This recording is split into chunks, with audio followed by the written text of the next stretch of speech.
नमस्ते दोस्तों, चैनल पर वापस स्वागत है। आज हम बात कर रहे हैं इंडिया की रक्षा शक्ति को बहुत बड़ा करने वाले रूस के S-400 मिसाइल सिस्टम के बारे में। इस सिस्टम ने इंडिया के आसमान को इतना सुरक्षित क्यों बना दिया है। हमारे साथ बने रहिए जैसे हम आपको समझाते हैं और फिर हम S-400 के बारे में आपको सब कुछ बताएंगे। भारत ने पाकिस्तान की मिसाइलों को वहीं गिरा दिया। हर एक मिसाइल, हर एक ड्रोन को भारत के S-400 डिफेंस सिस्टम ने हवा में ही मार गिराया। अब पाकिस्तान की करतूत का मलबा भारत के कई इलाकों में गिरा पड़ा है। सबूत इसके खुद गवाही दे रहे हैं कि हमला पाकिस्तान से ही हुआ था। तो S-400 इंडिया के लिए इतनी बड़ी बात क्यों है?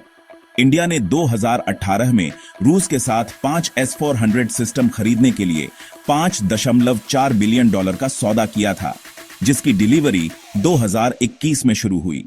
इस कदम ने इंडिया के हवाई सुरक्षा के खेल को एक नया स्तर दिया है। चीन के पास एडवांस स्टेल्थ फाइटर जेट्स हैं, लेकिन S-400 का रडार इन्हें ढूंढ और ट्रैक कर सकता है, जिससे अचानक हमलों को रोकना आसान हो जाता है। यह लाइन ऑफ एक्चुअल कंट्रोल पर एक हाई टेक चौकीदार की तरह है। S-400 उन्हें अत्याधुनिक तकनीक से बदल देता है, जो इंडिया के मौजूदा मिसाइल डिफेंस नेटवर्क जैसे देसी पृथ्वी एयर डिफेंस सिस्टम के साथ जुड़ जाता है। यह हवाई खतरों के लिए दोहरा प्रहार है। और भू राजनीति को न भूलें। S-400 लेकर इंडिया दिखाता है कि वह अपनी रक्षा साझेदारियों को विविधता प्रदान कर सकता है। रूस, अमेरिका और अन्य देशों के साथ संबंधों को संतुलित कर सकता है। यह एक साहसिक कदम है जो कहता है हम अपनी सुरक्षा को लेकर गंभीर हैं। अब जब हम जानते हैं कि इंडिया इसे क्यों चाहता था, तो आइए बात करते हैं कि S-400 असल में क्या है। रूस द्वारा विकसित S-400 ट्रायम्फ एक मोबाइल सतह से हवा में मार करने वाला मिसाइल सिस्टम है, जिसे कई तरह के हवाई खतरों को मार गिराने के लिए डिजाइन किया गया है, जैसे फाइटर जेट्स, ड्रोन, बैलिस्टिक मिसाइलें और यहां तक कि स्टेल्थ एयरक्राफ्ट भी। यह आसमान के लिए एक ढाल की तरह है। इसे सबसे पहले 2007 में तैनात किया गया था। यह S-300 का अपग्रेड है, बेहतर रेंज, सटीकता और बहुमुखी प्रतिभा के साथ। इसका इस्तेमाल रूस और चीन, तुर्की और बिल्कुल इंडिया जैसे देशों द्वारा किया जाता है। तो S-400 अपना काम कैसे करता है? यह 4 मुख्य घटकों वाला एक पूरा सिस्टम है। इसमें रडार है जो 600 किलोमीटर दूर से 300 तक टारगेट्स को ट्रैक कर सकता है, जैसे किसी दूसरे देश में प्लेन को देखना। कमांड सेंटर उस डेटा को प्रोसेस करता है और फैसले लेता है।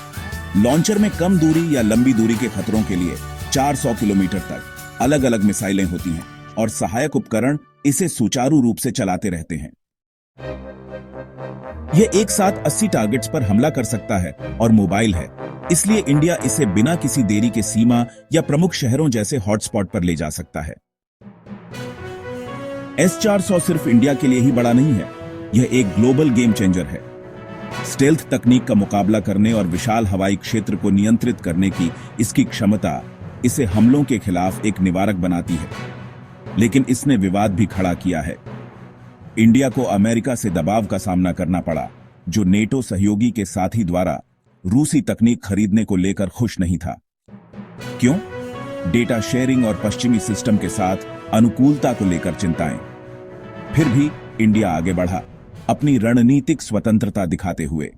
इंडिया के लिए यह उसके हवाई क्षेत्र में घुसपैठ करने की कोशिश करने वाले किसी भी विमान के लिए एक बुरा सपना है।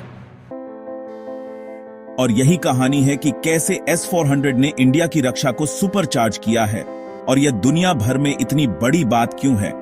आप क्या सोचते हैं, मुझे कमेंट्स में बताएं।